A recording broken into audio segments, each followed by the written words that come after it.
हम लोग यहाँ उर्मिला के ऊपर बात करेंगे।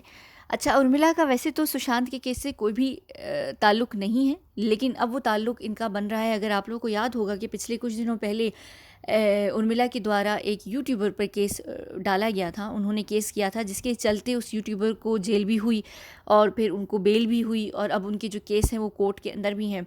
तो उस वक्त तो बहुत सारे लोग यही कह रहे थे कि उर्मिला ने वो केस इस वजह से करवाया होगा क्योंकि उर्मिला को बुरा लगा कि उनके ऊपर, चाहे वो सच थे या झूठ थे, जो भी बातें की जा रही थी उस यूट्यूबर के लिए के थ्रू, वो गलत थी और वो बुरी थी, तो इसलिए करवाया था। लेकिन उस वक्त भी ये एक पॉलिटिकल गेम था और अभी भी एक पॉलिटिकल गेम है, और ये इस वजह से है कि कल ही संजय राउत ने ये बात कही है कि उर्मिला जो है वो शुरू से एक शिव सैनिक है और वो महाविकास अघाड़ी की महिला पार्टी को ज्वाइन करने वाली हैं। अभी जहाँ तक कि जो ऑफिशियल स्टेटमेंट है उर्मिला के द्वारा वो यही है कि वो नहीं ज्वाइन कर रही हैं। लेकिन जैसे कहते हैं ना कि बिना चिंगारी के आग नहीं होती है, आग के बिना चिंगारी नहीं होती। बिल्कुल उसी तरह अगर ये बात आ रही है तो इसका ये मतलब कंफर्म है कि ये शिवसेना को ज्वाइन करने वाली हैं आने वाले दिनों में। शिवसेना की तरफ से या उर्मिला की तरफ से जो उनके एडवाइज़र्स होते हैं उन्होंने ये कहा होगा कि इस वक्त इस चीज़ को ऑफिशियली अनाउंस ना किया जाए तो बेहतर है, वरना ये बात कंफर्म हो जाएगी पब्लिक में कि इन्होंने जो केस उस यूट्यूबर पे किया था वो शिवसेना के कहने पे किया था। और यहाँ पर आप लोग ये भी बात समझ जाइए कि देखिए, शिवसेना को आग लगी होगी और वो इस सारे दिशा और सुशांति केस में इन्वॉल्व हैं, तभी वो चाह रहे हैं कि हर यूट्यूबर की आवाज़ बंद कर दी जाए और फिर ये उर्मिला जैसे छोटे छोटे प्यादों को आगे ला के उनके थ्रू अपना काम करवाते हैं।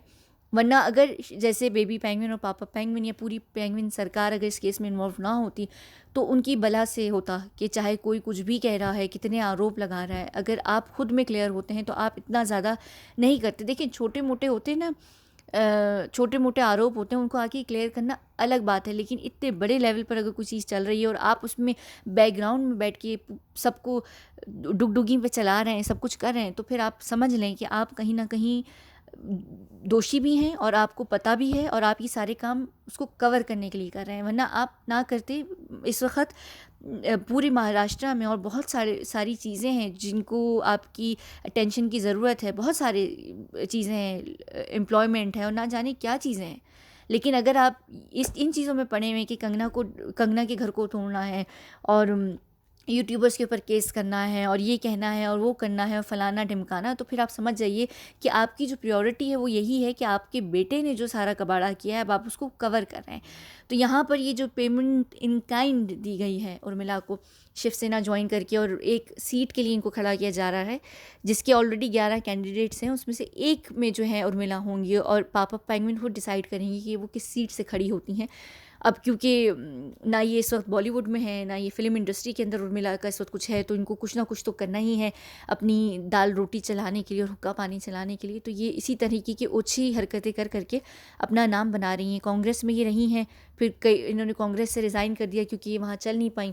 अब ये फारिग बैठी थी तो इनको शिवसेना के साथ कुछ ना कुछ तो इन्होंने हाथ बढ़ाना था। फिर इन्होंने जो शादी भी की है, ये इनकी जो पति हैं, ये एक कश्मीरी मुस्लिम है।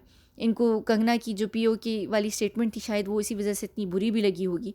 और ख़ुद जो कंगना है वो एक हिंदू मुस्लिम परिवार से रखती हैं ताल्लुक़, जो कि बहुत बुरी बात भी नहीं है और ना बड़ी बात है और ना ही कोई ऐसी बात है। लेकिन इन लोग की जो सबकी सोचें होती हैं, अपने आप को अपने लिए यूज़ कर रहे होते हैं, अपने फ़ायदे के लिए यूज़ कर रहे होते हैं, और आने वाले दिनों में बहुत सारी चीज़ों के खुलासे होना भी शुरू हो जाएंगे कि क्यों ये सारी हरकतें कर रही थी। क्योंकि ऑफिशियली ये ज्वाइन कर लेंगी शिवसेना को, कुछ ही दिनों की बात है, तो कांग्रेस और बाकी सारी चीज़ें खुद ब खुद ये सारे खुलासे होने लगेंगे। तो बस यही सारी बात थी और तो कोई बात नहीं थी। हाँ, बेबी पेंगुइन से मुझे याद आया कि बेबी पेंगुइन ने अभी कुछ दिनों पहले, मेरे ख्याल से 2 दिन पहले, जो प्रेस्टिट्यूट हैं राजदीप सरदेसाई, उनको एक इंटरव्यू दिया है। उसके ऊपर मैं बात करूँगी। मैं उसके नोट्स बना ही रही थी, कल मैं नोट्स बना रही थी, अभी मैंने कंप्लीट नहीं किए हैं, तो कंप्लीट करके मैं उसके ऊपर नोट्स भी करती हूँ। और बेबी पेंगुइन को बड़ी खुशी हो रही है, मुझे लग रहा है कि उनकी मामा पेंगुइन जो हैं वो शिवसेना में आ रही हैं, क्योंकि दोनों बेबी फेसेस हैं, उर्मिला का भी और आदित्य ठाकरे का भी। बल्कि शुरू में जब बॉलीवुड में भी उर्मिला थी तो वो बहुत बेबी फेस के उससे जानी जाती थी, इनका बहुत बेबी फेस था। और बिल्कुल सही है, बेटा माँ बेटा लगते हैं, है नहीं असल में, लेकिन लगते ज़रूर हैं। चलिए ठीक है, इसी के साथ हम यहाँ वीडियो को ख़त्म करते हैं और फिर हम मिलेंगे। ये जो बेबी पेंगुइन ने प्रेस्टिट्यूट को इंटरव्यू दिया है उनके साथ, ठीक है ना? चलिए, बहुत शुक्रिया। हाँ, अच्छा, ख़त्म करने से पहले ये एक और जो पेमेंट इन काइंड होती है, एक तो इनको उर्मिला को मिल गई है शिवसेना के लिए, एक और हैं जिनके ऊपर मैं बात करूँगी जिनको उनकी पेमेंट दे दी गई है। एक तो रिया को भी दी थी पेमेंट इन काइंड, बहुत तरीके से मिले जा रही हैं उन्हें। एक और हैं महिला अभिनेत्री जिनको दी गई है, उसके ऊपर भी हम बात करेंगे। ठीक है ना? चलिए, बहुत शुक्रिया।